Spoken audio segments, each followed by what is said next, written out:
rappelle le passé très récent, un président de la République qui est juste l'aigle et qui est en dehors de la mêlée, mais avec un vice-président chargé de la défense, avec un vice-président chargé de l'économie, un vice-président chargé de la reconstruction. Tout cela ne fera pas partie de l'objet, mais certains points vont revenir.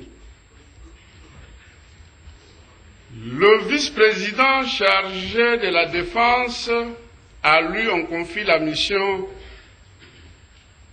de réformer l'armée, de créer une nouvelle armée. Pour que je fasse cela très bien, je dois avoir un ministre de la Défense. Prenez-en un. Je dois avoir un chef d'état-major forces terrestres. Prenez-en. Je dois. Quelle sera ma surprise et la surprise de tous ceux qui aiment le Congo, comme Amouli Kitsa, comme tout le monde qui est dans cette salle? L'armée sera composée selon les forces belligérantes.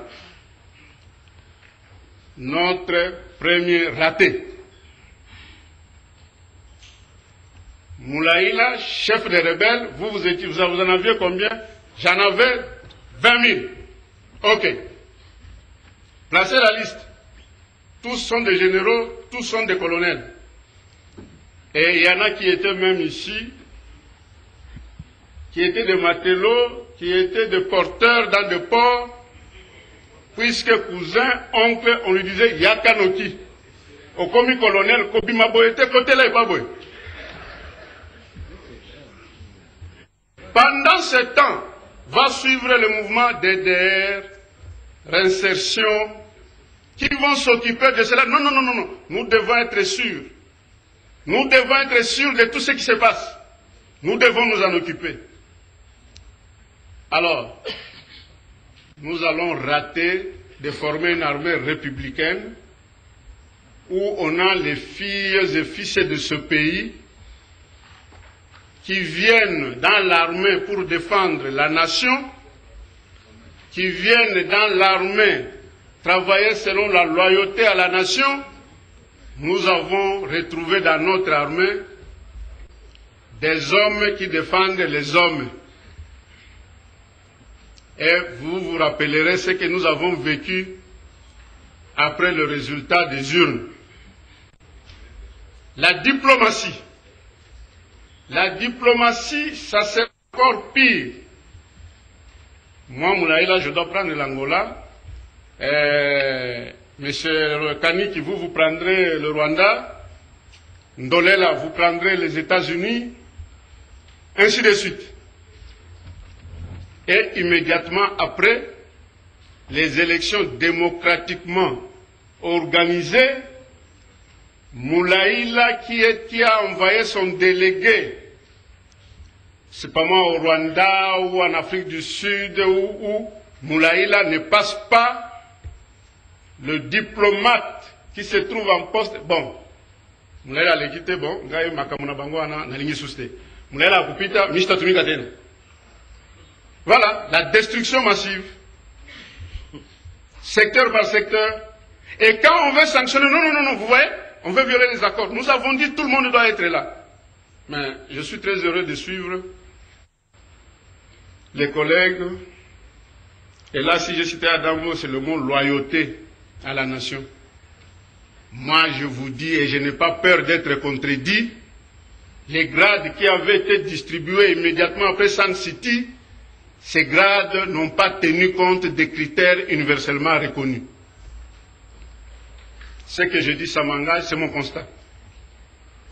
Et tout le monde est devenu général, tout le monde est devenu capitaine, colonel, et quand il faut maintenant un plan de guerre, imaginez-vous la suite.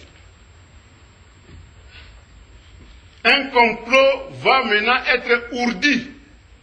Ceux qui ont occupé les territoires ont su qui leur avait opposé une résistance farouche.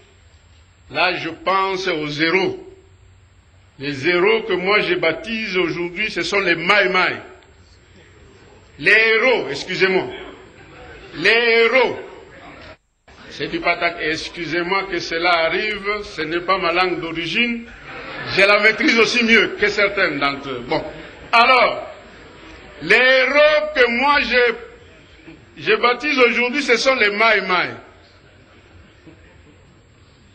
Les héros, ce sont les Maï-Maï. On va travailler pour dissoudre et pour monter tous ces groupes contre le régime. On va les affaiblir. On va tout faire pour créer vraiment de l'indifférence. On va tout faire pour que... Il y a un collègue qui a posé la question. Moi, je ne réponds pas à cette question, mais je dénonce ceux qui étaient chargés de réformer, de réorganiser l'armée. Ils ont découragé ces académiciens que vous connaissez. Ils les ont découragés, ils les ont humiliés. Je ne dirai pas tout. Et nous nous sommes retrouvés avec une armée que vous avez aujourd'hui, malgré les efforts et la volonté politique du gouvernement. Ça fait partie de l'interrogation de l'histoire. Alors, cela ne va pas m'empêcher de poser quelques questions. Monsieur le vice-premier ministre, ministre de la Défense,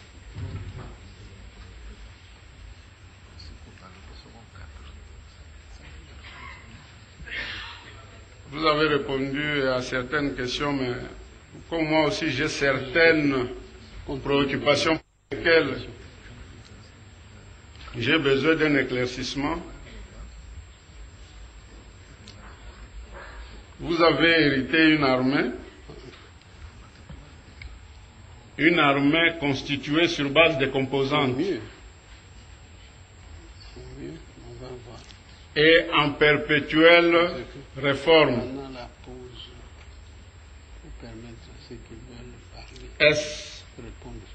Il n'y a pas une banque de données de personnes et ressources dans le ministère. Si cette banque de données existe, l'avez-vous exploitée minutieusement en rapport avec la série de menaces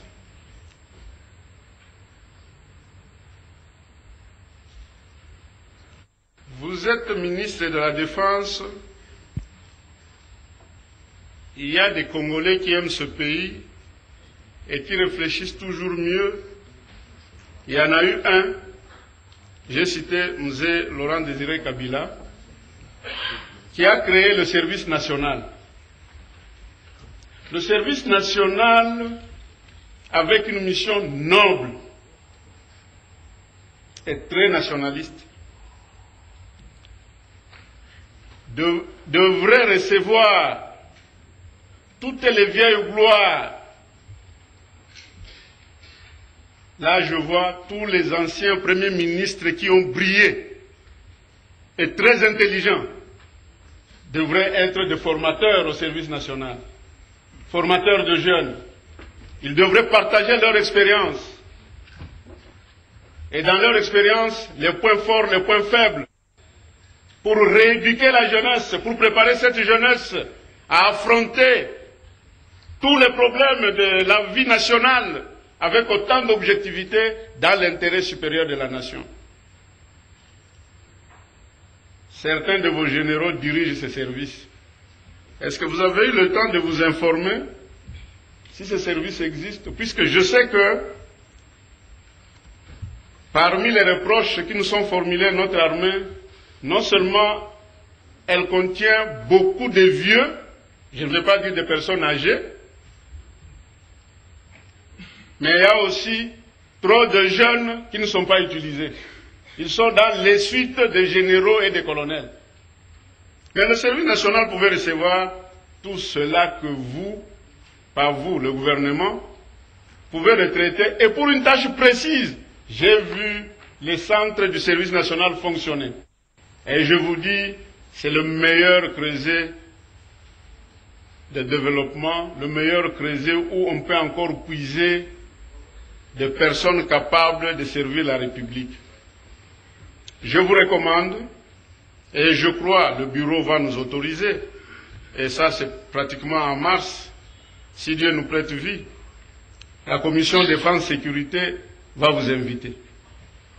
Va vous inviter pour savoir si vous avez fait faites une évaluation objective des réformes dans le secteur de l'armée.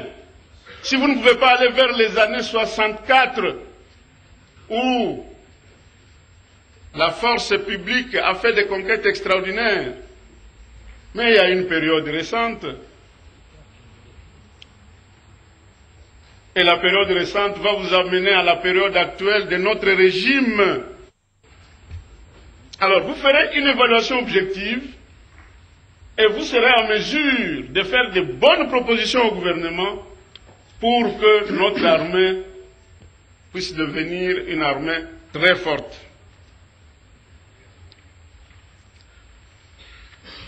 Le ministre des Affaires étrangères. Le ministre des Affaires étrangères qui a fait un exposé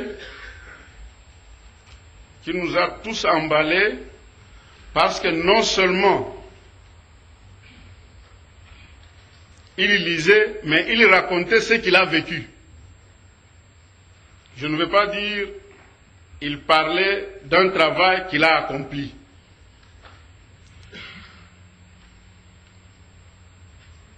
Monsieur le ministre des Affaires étrangères, les collègues qui m'ont précédé ont posé des questions très pertinentes et ont parlé des sujets très spécifiques et spécialisés.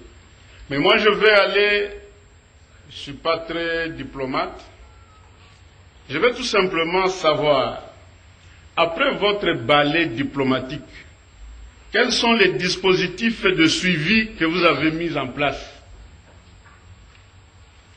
Aujourd'hui, quand vous allez dans certaines rencontres, on reproche à la République démocratique du Congo de se vendre très peu diplomatiquement. Quelles sont les initiatives ou les dispositions que vous prenez pour le marketing, pour faire entendre la voix et d'une manière permanente de la République démocratique du Congo? Aujourd'hui, tout le monde se plaint ici. Vous savez, il y a même dans d'autres petits organismes ou grands organismes, vous allez retrouver le Congo est représenté peut-être par un Rwandais ou peut-être par un Congolais. Est-ce que vous pensez à cette représentation pour que les Congolais, pour que la République puisse être représentée par les personnes qui aiment la République et pas des personnes qui sont les fanatiques d'un individu? Nous sommes, ou vous êtes héritiers d'une mise en place issue d'un gouvernement décomposante. Alors, qu'est-ce que vous faites? L'honorable Adambo a parlé ici de la loyauté. La loyauté à la nation. Qu'est-ce que vous faites pour déceler dans votre administration ces cadres loyaux qui peuvent nous représenter et défendre les intérêts de la République? Je ne peux pas demander quels sont les critères de sélection. Vous en avez assez vous-même étant un ancien diplomate. Alors, c'est l'honorable Ché, dans ses discours toujours très nuancés, il a parlé d'une structure spécialisée de la justice au niveau international. Vous êtes chargé de la politique du pays en ce qui concerne, du gouvernement, oui, du pays, en ce qui concerne la diplomatie. Quel effort vous fournissez pour qu'il y ait interaction avec, pour le cas précis? Pour le cas précis. Moi, je vois le ministère de l'Intérieur, je vois le ministère de la Défense, je vois le ministère le ministère chargé de la justice, où je vois les différents pouvoirs exécutif, législatif, judiciaire. Je pense avec beaucoup de considération à la société civile. Qu'est-ce que vous faites pour que dans cette action, vous puissiez intégrer les aspects de tous ces différentes composantes de la vie nationale, pour que nul ne puisse prétendre avoir été mis à l'écart. Je suis vu ici qu'il n'y a pas une coopération bilatérale, militaire, jusqu'à ce jour. Quand est-ce que ça va venir? Le ministre de l'Intérieur est absent. J'ai vu le vice-ministre là-bas. Je vais poser la question. Monsieur le vice-ministre chargé de l'Intérieur, l'honorable Adambo a soulevé un problème que l'on dirait, on ne pouvait pas en parler hier, mais ce n'est pas un secret, puisque sous d'autres cieux, les problèmes de renseignement, les problèmes liés à la défense se publient maintenant même dans des journaux. Comment avez-vous évalué le comportement de nos services dans la province ou dans les provinces qui sont tombées sous le coup de l'ennemi? Je dénonce. Il y aurait un responsable de service avant même que l'ennemi n'arrive à Bukavu. Lui qui était à Bukavu, il a fui et il est ici. Et il serait en train de vous transmettre les rapports à partir d'ici. Vérifiez dans vos services là, vérifiez, vous verrez ce monsieur, je ne le cite pas, mais moi je dénonce. Vérifiez, il est là. Et quelle est la sanction que vous réservez à ce monsieur-là? Je vois celui qui vient après moi, il brûle d'envie. J'ai même peur de le regarder, mais j'ai encore beaucoup à dire. J'ai encore beaucoup à dire parce que je vais aborder la troisième partie. Je vais aborder la troisième partie. C'est la partie où je remercie l'auditoire pour m'avoir bien suivi. Je vous remercie. Notre collègue Moulaïla vient de faire 40 minutes. Et je ne peux pas permettre encore qu'on arrive à des temps. Parce que certains ministres vont partir demain. Alors, je dis, si vous avez à dire 1 heure, vous pouvez le dire aussi en 5-10 minutes. Chacun va structurer maintenant son intervention en 10 minutes, pas plus. Vous êtes d'accord? Montrez-le. Ceux qui sont contre, ceux qui s'abstiennent. Bon, 10 minutes chacun. Honorable Ndolela et honorable Kissimba se prépare.